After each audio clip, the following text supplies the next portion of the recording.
Police को खुली छूट दे दो या हटा दो पुलिस को और दंगा होने दो, घटना होने दो। कि यूपी पुलिस बहुत दबाव में है।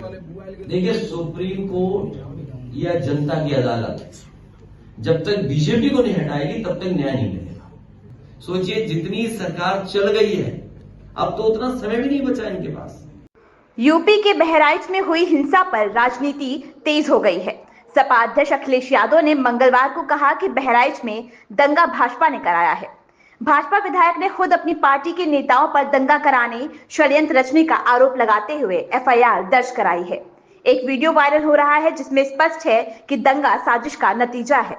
पुलिस को हटा देना या दंगाइयों को खुली छूट देना बड़ी साजिश का हिस्सा है।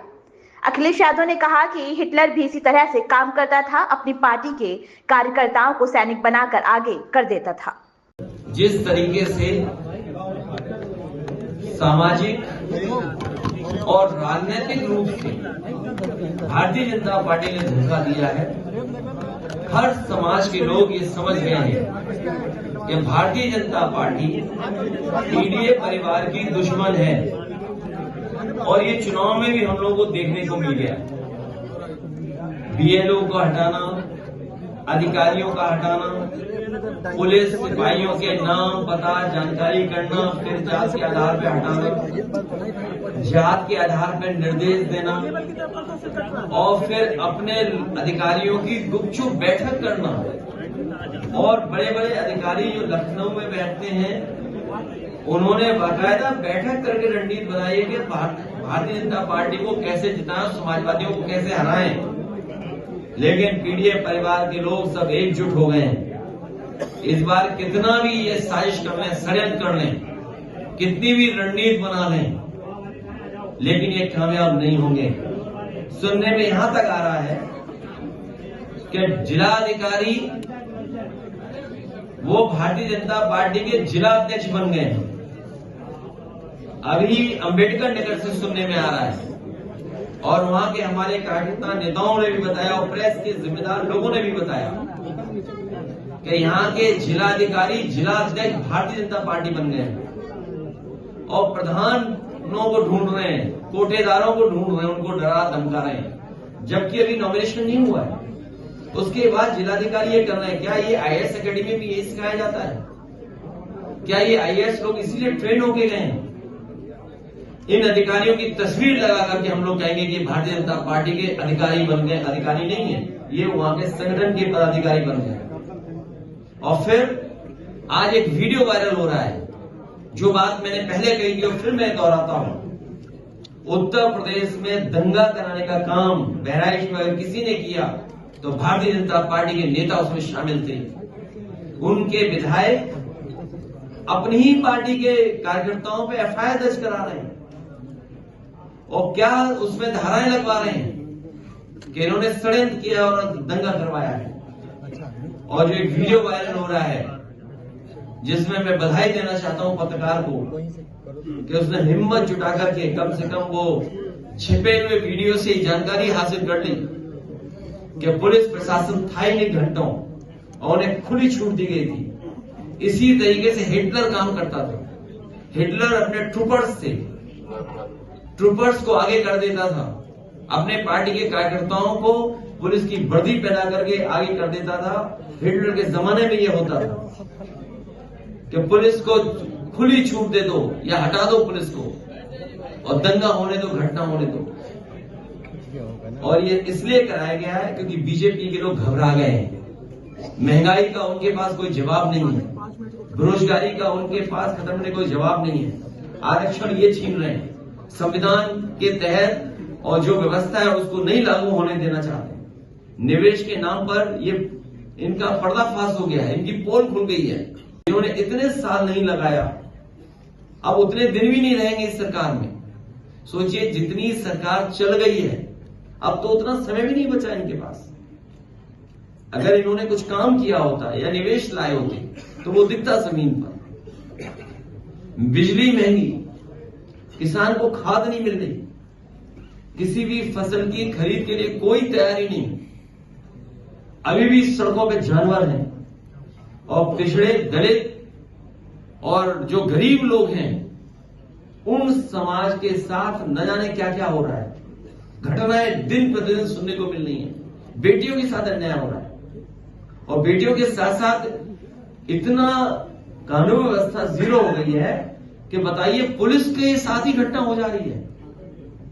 सुनने में आ रहा है कि कानपुर में पुलिस की महिला कांस्टेबल या कोई पदाधिकारी थी, कांस्टेबल, उसके साथ ही घटना हुई है। सोचो, पुलिस के साथ घटना हो गई हो और उसी शहर कानपुर में पुलिस के यहां पकड़े गए कितने 25 लाख रुपए।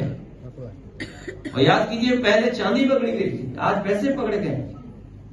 पूरा पुलिस चला रही है सरकार को। ये स्थिति पैदा हुई है, केवल एक जिले में नहीं, हर जिले में ये स्थिति है।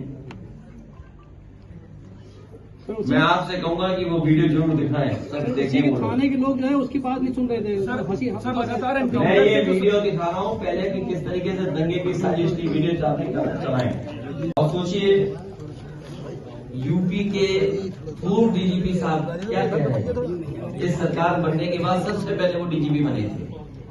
वो क्या कह रहे हैं कि यूपी पुलिस बहुत दबाव में है। यूपी पुलिस बहुत दबाव में है, निष्पक्ष कार्रवाई नहीं कर पा रही है। दंगाई पर कार्रवाई करने पर उन्हें सस्पेंड कर दिया जाता है। अब आपको और क्या चाहिए बताइए, ये किसके सहारे बोल रहा है आखिरकार। और पुलिस से बेहतर और पुलिस का सच कौन जानता होगा। सोचिए आप, अगर पुलिस के इतने वरिष्ठ अधिकारी ये बात कह रहे हैं तो पुलिस का सच पुलिस से बेहतर कौन जानता होगा। सर इधर देखिए।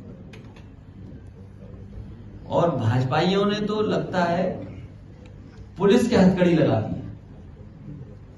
भाजपाइयों ने पुलिस पर भी हथकड़ियां लगा दी। इतना दबाव में पुलिस। अगले के एनकाउंटर के लिए जांच करनी होगी। देखिए, उन बातों में बार बार मत जाओ जो अनकॉन्स्टिट्यूशनल है,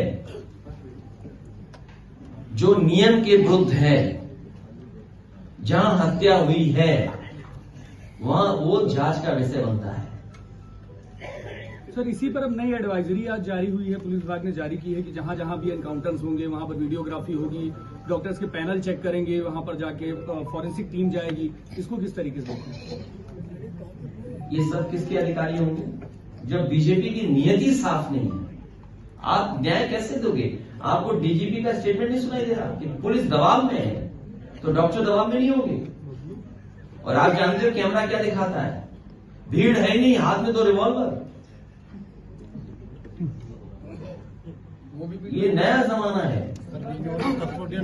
और सोचिए, बिजनौर में जो कस्टोडियल डेथ हुई है, मतलब कितनी उम्र का लड़का था, कितनी उम्र का, 18 साल। बताइए, 18 साल में लड़के को मार मार के जान ले दिया। 4 पुलिस वाले नेमदार साहब जेल चले गए 4। और पुलिस को जेल जाना पड़ रहा है। सोचिए किसके दबाव में पुलिस काम कर रही है।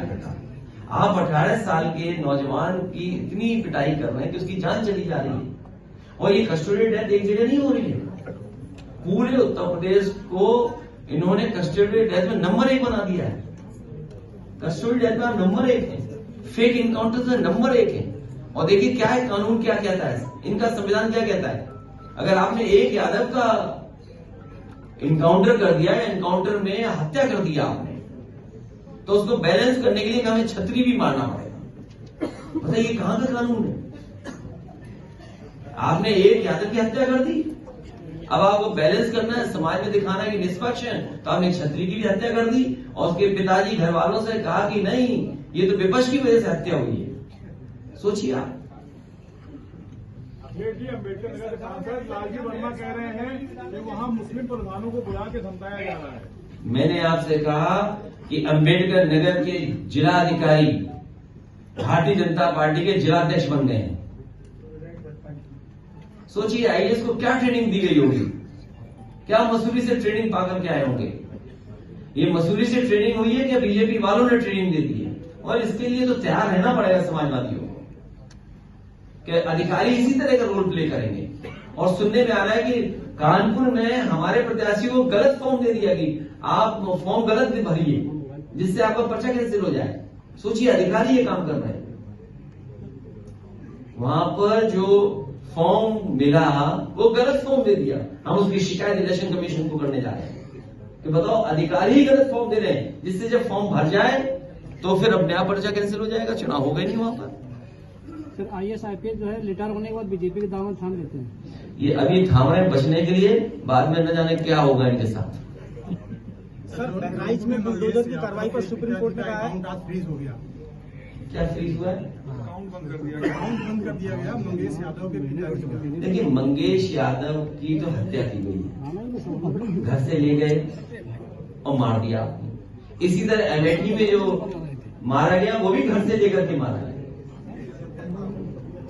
उसकी बहन बोल रही है, उसके पिता बोल रहे हैं, पिता को एक हफ्ते थाने में रखा, सोचिए आप, और वो बैलेंस करने के लिए मारा, अपनी नाकामी छिपाने के लिए मंगेश को मारा, और फिर उसके बाद फिर डकैती हुई थी 50 लाख की। बताओ उसमें क्या हुआ? अभी बताइए 25 लाख पुलिस के घर में निकले पैसे, क्या पुलिस का एनकाउंटर कर देगी? भाई कानपुर में 25 लाख निकले उसके घर पे, तब पुलिस का एनकाउंटर कर देगी? तभी तो डीजीपी कह रहे हैं कि कितने दबाव में पुलिस काम कर रही है। और इन्हीं डीजीपी ने ये कहा था कि याद रखना जब जांच होगी, कार्रवाई होगी तो आपके साथ कोई खड़ा नहीं होगा, आपको जेल में जाना पड़ेगा। कई 100 पुलिस के लोग जेल में हैं। ये हमारे जानते हो जिलाध्यक्ष वो पुजारी की हत्या में कितने लोग जेल गए? 1 दर्जन से ज्यादा लोग हैं। सोचिए 1000 पुलिस जेल जा चुकी है, तो आप कर क्या रहे हो? मटरू बिंद की पुलिस कस्टडी, अभी एक बिंद को कस्टोडी में मार दिया। मटरू बिंद, सोचिए आप, क्या नाम है? मटरू बिंद को ले गए और मार के जान दे दी साहब। 19 तारीख को 18 को पकड़ा। बहराइच का मामला सर सुप्रीम कोर्ट में पहुंच चुका है, तो हो सकता है उस पर डिसीजन आएगा, क्या कहेंगे? रोक लगा दी भी हाल फिलहाल की, अभी वहाँ बुलडोजर नहीं चलेगा। देखिए सुप्रीम कोर्ट या जनता की अदालत जब तक बीजेपी को नहीं हटाएगी तब तक न्याय नहीं मिलेगा।